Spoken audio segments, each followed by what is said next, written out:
Developing the fundamentals. Now, when I began in 1982, a long time ago, 40 some odd years ago, there were no fundamentals out there. Okay, so there was no real book. There were no books. There were no anything. The best one was a book on writing radio for Jack Benny and Bob Hope. Was the best one I found for writing some jokes and stuff. Later, some came along by Steve Allen and a few other people. And Steve Allen actually loved my book and asked me if he could write a foreword for my book. So that was a very huge compliment. So let me just go on. So here's one of my places that I really want you to understand that I started. Okay, which is you can really get lost, or you can go right for the sunshine here, which is the only shortcut to mastering anything difficult and complex is learning and practicing the fundamentals. The class objective overall, so that you know what you're going to get overall, just a big overall. As I develop these fundamentals, the class itself teaches a series of very specific things.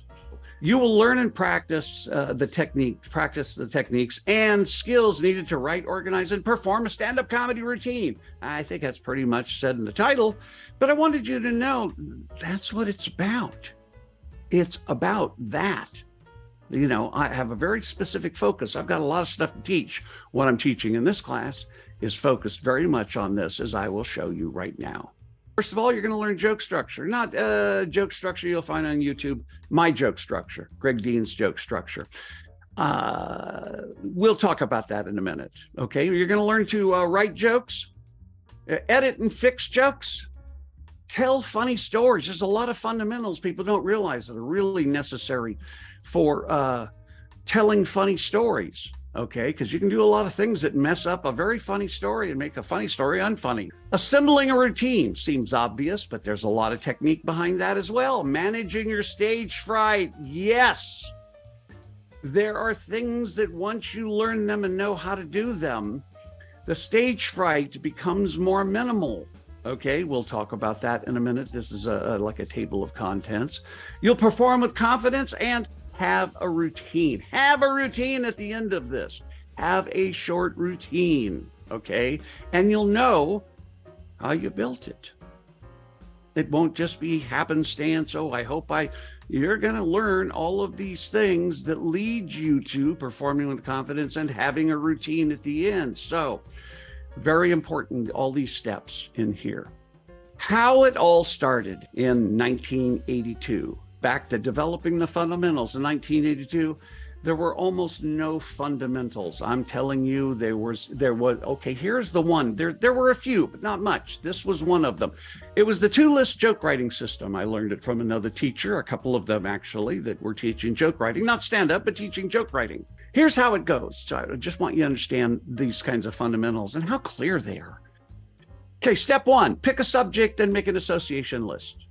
Okay, sounds pretty good. So you pick a subject like hospital, make an association list, doctors, nurses, ER, operation, blah, blah, blah, blah, blah. Step number two, give that subject a trait and make an association list about that trait. Okay, and I chose torture. Hospitals are like torture. Okay, waterboarded sleeping, sleep deprivation, loud music, and all the other things, pulling off your fingernails and all kinds of other fun things. Okay, now get ready. Step number three. Write jokes. Yeah, that's right. Write jokes. What? Write jokes. Now, this system works really well if you already have a model in your head of what a joke is. Okay. 50% of my students wrote some jokes. I wrote a good deal of jokes from this system. Okay. Because I don't know where I got it, but I did, and I could write some jokes from this, okay? And 50% of my students says, I don't know what a joke is, so how am I supposed to write a joke? I don't know what I don't know what you want me to do. And I had to listen to them. At first, I was an idiot going, of course you do. You know how to write one. Stupid. But that was in the beginning. But I listened, and I went, wow, that's profound. I mean, oh, how am I going to teach people joke writing if I don't, if I don't even know what a joke is? And so that was the question. What is a joke? And the answer took me 17 years to solve. 17 years to come up with a complete model. It'd come in bits and pieces for many years. But I have to tell you, it's a lot of work and a lot of reading and a lot of study and a lot of listening and a lot of looking at a lot of jokes and a lot of performers. Hundreds and hundreds. Maybe thousands. Yeah, I'd say thousands. From there, I had to do the invention of joke structure. First of all, I had to answer a question, what is a joke? And then I had to kind of find a way to communicate it to people. I could kind of understand it, but then there were mechanisms in it that no one had ever identified, and they didn't have names. So I had to learn how to do that. I coined the phrase joke structure to explain the mechanisms that connected the setup and the punch, or the first part of the joke and the second part of the joke. That's what joke structure is in my world. It's the mechanisms between the setup and the punch, not setup and punch. They're just the way we go about expressing one-liners. That's no different than saying cartoon or sitcom or sketch. They're all just ways of expressing humor. So here they are. These are the definitions of these three mechanisms. First, you really have to understand this. At the center of all jokes, there's always one thing with two meanings. At the center of all jokes on this planet that have ever been and ever will be, there's one thing with two meanings or interpretations. Okay, please do not believe me, be a skeptic. Because if you're a skeptic, you'll do some research into this and find out that I'm right about this. There's a lot of people that disagree with me on it, and cool, that's good.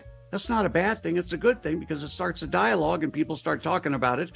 And people send me jokes all the time, and I send it right back to them going, here it is. Now, don't do that, because I stopped correcting those jokes because I got thousands of them and I can't keep up with them. So sorry that there's that. So here's the first thing is one thing with two meanings. Now, the setup actually gives you the expected meaning. One thing with two meanings.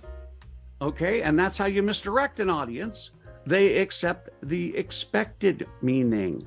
And in the punch, there is a mechanism there, which is the unexpected meaning. That's what creates the surprise. Expectation and surprise. A lot of people talk about that. Comedy teachers talk about that, like that's some new information that came from Socrates and Aristotle.